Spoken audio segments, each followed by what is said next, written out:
ചിത്രത്തില് പകുതി മഹാദേവനും പകുതി പാർവതിയുമായിട്ടുള്ള അർദ്ധനാരീശ്വര തത്വം എന്ന് പറയുന്ന ഒരു ചിത്രം ഒരുപക്ഷെ നമ്മൾ എല്ലാ വീട്ടിലും ഉണ്ടാവും എന്ന് വിശ്വസിക്കുന്നു. അതുപോലെ തന്നെ ശിവപാർവതി സങ്കല്പത്തിന്റെ ഒരു ചിത്രവും നമ്മളെ വീട്ടിലുണ്ടാകണം. ഇതാണ് ആദ്യമായിട്ട് സംഘടന ചുമതല വഹിക്കുന്ന എനിക്ക് നിങ്ങളോട് പറയാനുള്ളത്. എന്തിനാണ് ഇത്തരം ചിത്രങ്ങൾ നമ്മളെ വീട്ടിൽ സൂക്ഷിച്ചു വെക്കുന്നത് എന്ന് ചോദിച്ചാൽ അതിന് ഉത്തരവുണ്ട്. ഏത് കാര്യത്തിനും ഒരു കാരണം ഉണ്ടാവും. അപ്പൊ നമ്മൾ വീട്ടിൽ വിളക്ക് വെക്കുന്നത് ഒരു കാര്യമാണ്, അതിനൊരു കാരണമുണ്ട്. നമ്മൾ ക്ഷേത്രത്തിൽ പോകുന്ന ഒരു കാര്യമാണ്, അതിനൊരു കാരണമുണ്ട്. നമ്മൾ കുറി തൊടുന്നത് ഒരു കാര്യമാണ്, അതിനൊരു കാരണമുണ്ട്. നേരത്തെ പറഞ്ഞു ഈ ക്ഷേത്രം മൂല്യത്തിന്റെ പ്രമോജിയുടെ വാക്കുകൾ ശ്രദ്ധിച്ചിട്ടുണ്ടാവും നിങ്ങൾ. ഈ ക്ഷേത്രം എന്ന് പറയുന്നത് പോസിറ്റീവ് എനർജിയുടെ ഒരു കേന്ദ്രമാണെന്ന് പറയുന്നത്. മഹേശ്വര ചൈതന്യത്തിന്റെ ഏറ്റവും ശ്രേഷ്ഠമായ രൂപം എന്ന് പറയുന്നത് അനുഭവിച്ചറിഞ്ഞോട് കൂടി പറയേണ്ടതില്ല. ഞാൻ നേരത്തെ പറഞ്ഞു ശിവനും പാർവതിയും ചേർന്നാലേ പെർഫെക്ഷൻ ഉണ്ടാവും. ഇന്നത്തെ സമൂഹത്തില് സ്ത്രീയാണോ ശക്തിയുള്ളത്, പുരുഷനാണോ ആധിപത്യമുള്ളത് ചോദ്യങ്ങളാണ് വരുന്നത്. പാർലമെന്റിലടക്കം ഇത്ര ശതമാനം സ്ത്രീകൾക്ക് സംവരണം ചെയ്യണമെന്ന് ആഗ്രഹിക്കുന്ന പല ആവശ്യങ്ങൾ വരുന്നൊരു കാലഘട്ടത്തിൽ യുഗാന്തരമായി ഭാരതത്തിൽ ഉണ്ടായിരുന്ന ഒരു സങ്കല്പം എന്ന് പറയുന്നത് ഈക്വലാണ്. സ്ത്രീയും പുരുഷനും പകുതിയാണ്, പകുതിയും ചേർന്നാൽ പെർഫെക്ഷൻ. അവിടെ സംവരണത്തിന്റെ ആവശ്യമില്ല. ഒരു കുടുംബത്തിന്റെ പൂർണ്ണത എന്ന് പറയുന്നത് സ്ത്രീയുടെയും പുരുഷന്റെയും ചേർച്ചയുടെ പ്രതിഫലനമാണ്. അത് പറയാൻ കാരണം ഇന്നത്തെ ഏറ്റവും കൂടുതൽ ഹിന്ദു സമാജത്തിന്റെ ഇടയിലുള്ള ഒരു വിഷയം എന്ന് പറയുന്നത് ഡൈവോഴ്സാണ്, തെറ്റിപ്പിരിയലാണ്. നമ്മുടെ ചിന്താഗതികളൊക്കെ തന്നെ ഒരു മൊബൈലിലേക്ക് കയറി വന്ന ഒരു കാലഘട്ടത്തിൽ ജീവിക്കാൻ പോലും മറന്നുപോകുന്ന ഒരു സമൂഹത്തിന്റെ കൂടെയാണ് നമ്മൾ ഇന്ന് ജീവിക്കുന്നത്. ഇത് പ്രത്യേകിച്ച് വയസ്സന്മാരെ കാര്യം വിട്ടില്ല. വളർന്നു വരുന്ന കുട്ടികളുടെ മനസ്സിൽ ഇത്തരത്തിലുള്ള ഈ ഇൻസ്ട്രുമെന്റുകൾ എത്രമാത്രം അവരെ സ്വാധീനിക്കുന്നു എന്നുള്ള ചർച്ച അതാത് ക്ഷേത്രങ്ങളിലൊക്കെ നമ്മൾ ചർച്ച ചെയ്യപ്പെടുന്നു. ഇന്ന് നമ്മൾ എന്ത് ചിന്തിക്കണം എന്ന് പോലും നമ്മളെ നിയന്ത്രിക്കുന്നത് ഫേസ്ബുക്ക് പോലെയുള്ള അത്യാധുനിക സംവിധാനങ്ങളാണ്. നമ്മൾ എങ്ങനെ ചിന്തിക്കണമെന്നും ആ അടിമപ്പെട്ടുള്ള ഈ ഇൻസ്ട്രുമെന്റൽ അഡിക്ഷൻ എന്നായിട്ടുള്ള പറയുന്നത് ഇത്തരം ഉപകരണങ്ങളുടെ ഒരു അടിമയായി ജീവിക്കണോ അതോ ആധ്യാത്മികതയുടെ ചൈതന്യത്തിൽ നിന്ന് പൂർണ്ണതയിലേക്ക് നയിക്കണോ എന്നാണ് ഒറ്റ ചോദ്യം നമ്മൾ പറയുന്നത്.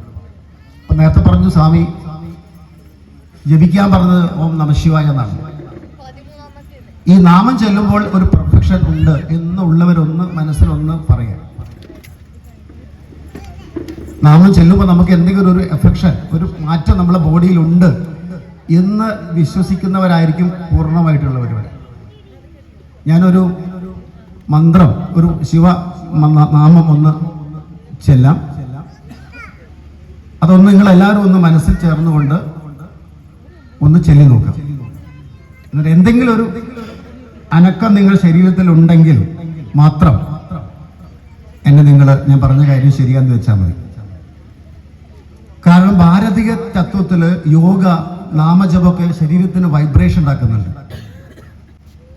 ഇത് പറയാൻ കാരണം യോഗ അഭ്യസിക്കുന്നവർക്ക് അറിയാം അതിന്റെ പ്രാധാന്യം. ഞാൻ ഈ മന്ത്രം ചെല്ലുമ്പോൾ ഒന്നിന്റെ കൂടെ ചെല്ലാം. സമയക്കുറവുകൊണ്ടാണ് ആമുഖമല്ലാത്ത വിഷയത്തിൽ കയറുന്നത്.